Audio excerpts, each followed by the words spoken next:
السلام عليكم ورحمة الله وبركاته. وإن شاء الله نبقى بداية صغيرة جدا في قصة حب. قصة حب طبعا هنبدأ فيها ببعض كلمات كتير.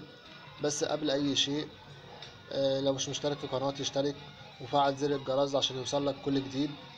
وإن شاء الله في قناة تحت في الديسكريبشن، عايزك تتابعني وتتابع القناة اللي موجودة عندك في التعليقات. أول تعليق بإذن الله في لينك قناة، تابعها بإذن الله وعشان يوصلكم كل جديد بإذن الله. دي بتاعت قناة حد عزيز عليا أوي. ونبدأ حلقتنا، وما تنسوش في التعليقات صلوا على سيدنا محمد عليه أفضل الصلاة والسلام. يلا بينا نبدأ حلقتنا. نبدأ حلقتنا طبعا في بعض ذكريات. أولا نبدأ ونقول في قصة حب طبعا، قصة حب طويلة شوية. آه، طبعا الشخصية بتحكي وبتقول ان ذكريات طبعا عمرنا ما حسيناها قبل كده ولا شفناها قبل كده. بتشكي وبتقول ان هي آه، مخطوبة لواحد بقاله 6 سنين. انا مش عارف مين اللي يستحمل فترة خطوبة 6 سنين دي. ما علينا، هنسيبنا من الحوار ده وهنتكلم في حوار تاني، ماشي؟ عشان القصة دي قصة طويلة شوية. شاب بيحكي وبيقول آه، أول مرة أشوف إنسانة، هو بيشكر فيها بطريقة رهيبة. أولا هما طبعا تعرفوا على بعض، قعدوا فترة متعرفين على بعض حوالي شهرين كده تقريبا.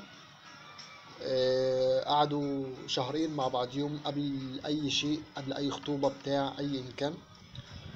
ولما يفتحها إن هو هيجي ويتقدم لها، طبعا هي كانت فرحانة غاية الفرح، ما كانتش الدنيا سيعاها. الشاب بيحكي وبيقول ان هو راح وقعد مع اهلها واتكلموا مع بعض، وطبعا كانت قعدة لذيذة جدا. بيحكي وبيتكلم وبيقول ان هو بعد ما قعدوا مع بعض والكلام ده، نزل عشان يشتري الدهب هو ومامتها ومامته. طبعا بيحكي وبيقول ان انا كان معايا المبلغ صغير جدا، ماشي، ان هو يشتري حاجات بسيطة. تمام. لغاية لما راحوا محل الدهب واختاروا اللي هم عايزينه، ماشي. هي حست بحاجة، احساس طبعا هو مبينش قدامها عشان ما يجرحهاش. لكن هي حست باحساس رهيب جدا، بنت اصول صح. كانت مختارة دبلتين ومحبس. بيحكي وبيقول ان هي اتنازلت على حاجة.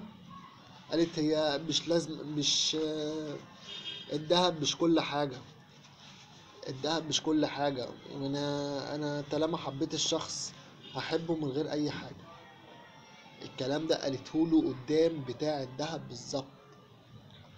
بيحكي بيقول انا كنت فرحان جدا ومذهول، ما شفتش حركة زي كده حصلت. انا الشخصية دي حبيتها بجد، ماشي. هو بيقول انا حسيت، لكن هي ما قالتش، هو حس بحاجة زي كده. تمام. وطبعا بعد ما اختاروا الذهب وخلاص هو راح يحاسب، هي قالت له انا مش لازمني الخاتم ده، ماشي، كفاية عليا ان انت دول جايبهم لي. كفاية الخاتم ده ما يلزمنيش عشان تقيل، وانا ما بحبش البس حاجات كتير في ايدي.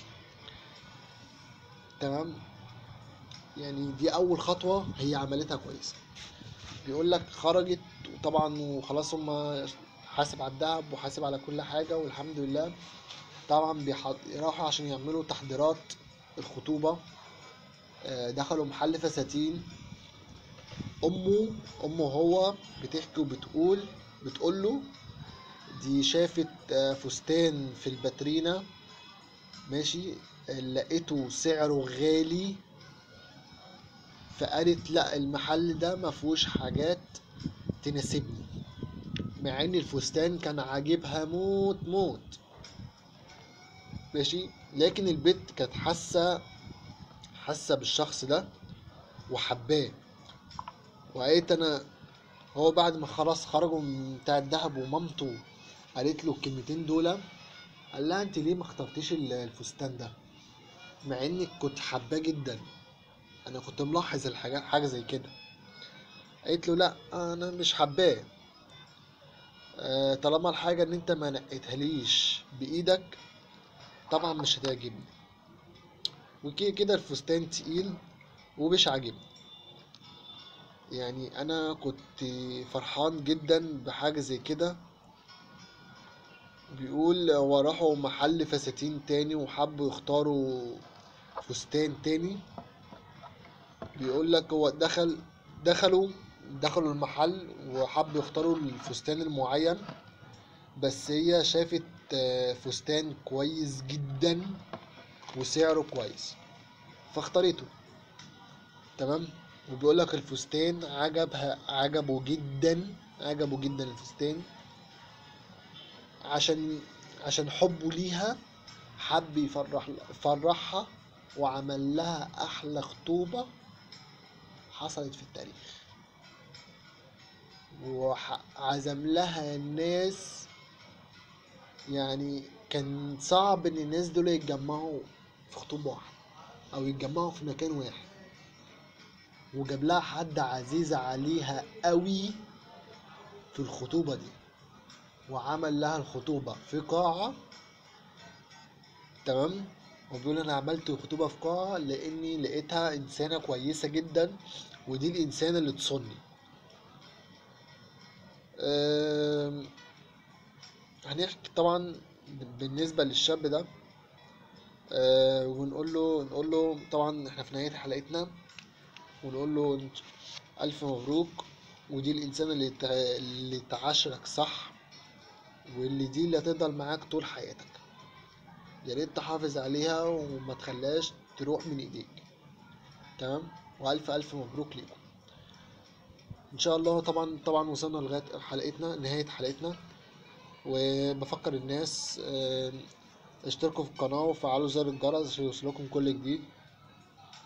ودي قناه قصه حب ومشاكلها، هنتكلم في كلام كتير، بس متنسوش تنزلوا تحت في التعليقات وتشتركوا في القناه وتفعلوا زر الجرس، وفي قناه تحت في الديسكريبشن تشتركوا فيها. وشكرا لكم.